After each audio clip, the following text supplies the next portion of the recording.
Israel ने 27 मई की देर रात को रफा पर जबरदस्त हमला कर दिया। इस हमले में कई बच्चों सहित 45 लोग मारे गए, जबकि बड़ी संख्या में लोग अस्पताल में कर रहे हैं। गाजा में चारों तरफ तबाही मचाने के बावजूद इजराइल रफा को छोड़ना नहीं चाहता। ये तो बात हुई हालिया घटना की, लेकिन इस वीडियो में हम बात करेंगे इजराइल की उस जिद की कि आखिर क्यों रफा पर बार बार हमले कर रहा है इजराइल। आखिर रफा पर कब्जा करके इजराइल को क्या हासिल होगा। नमस्कार, मेरा नाम है मेघना सचदेवा। आप मुझे देख रहे हैं लोकमत हिंदी पर। रफा दक्षिणी गाजा पट्टी में बसा एक फिलिस्तीनी शहर है। ये उत्तर और पूर्व में इजराइल से घिरा हुआ है। इसकी सीमा दक्षिण में मिस्र से लगती है।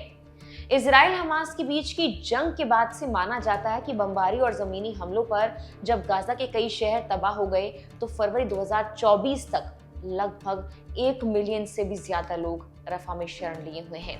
लेकिन पिछले कई दिनों से इजराइल इस शहर को भी खत्म करने की तैयारी कर रहा था। इस शहर के 3 एंट्री और एग्जिट पॉइंट्स हैं। उत्तर में इरेज क्रॉसिंग, दक्षिण में रफा क्रॉसिंग, गाजा के दक्षिण में करीम अबू सलेम मॉल क्रॉसिंग भी है। इस शहर के एक एंट्री अरेज क्रॉसिंग का प्रबंधन इजराइल द्वारा किया जाता है, जबकि रफा जो पहाड़ों और रेगिस्तान का एक विशाल क्षेत्र है, इसे मिस्र द्वारा नियंत्रित किया जाता है। अब जब इजराइल गाजा के हवाई क्षेत्र और क्षेत्रीय जल को नियंत्रित कर रहा है, तब रफा एकमात्र क्रॉसिंग है जो सीधे इजराइल द्वारा कंट्रोल नहीं होता है।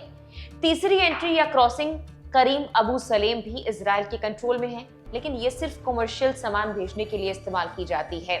अब ये बताते हैं कि रफा क्यों खास है और इजराइल की नजर क्यों इस शहर पर बनी हुई है।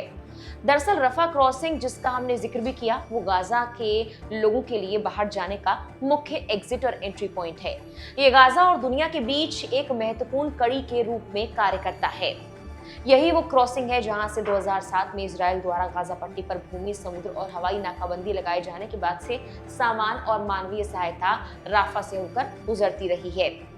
यानी कि मोटे तौर पर ये गाजा की लाइफलाइन है। हालांकि इससे गुजरना उतना आसान भी नहीं, कई एप्लीकेशंस लगानी पड़ती हैं और साल के कई दिन तो ये क्रॉसिंग बंद ही रहती है। लेकिन इसके बावजूद रफा गाजा के लिए एक मात्र रास्ता है जहां से खाने पीने से लेकर दवाइयां तक पहुंचाई जाती हैं। कई लोग तो इसी क्रॉसिंग के जरिए जंग के दौरान भाग भी निकले हैं।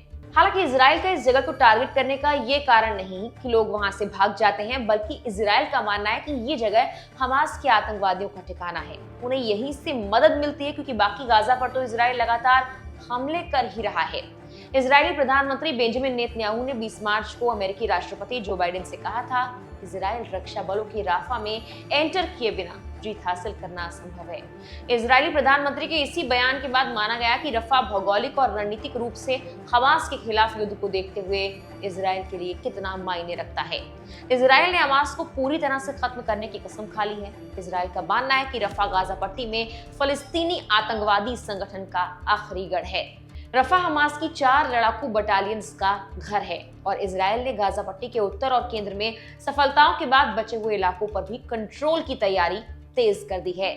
जबकि रविवार को ही इजराइल ने रफा पर हमला बोला।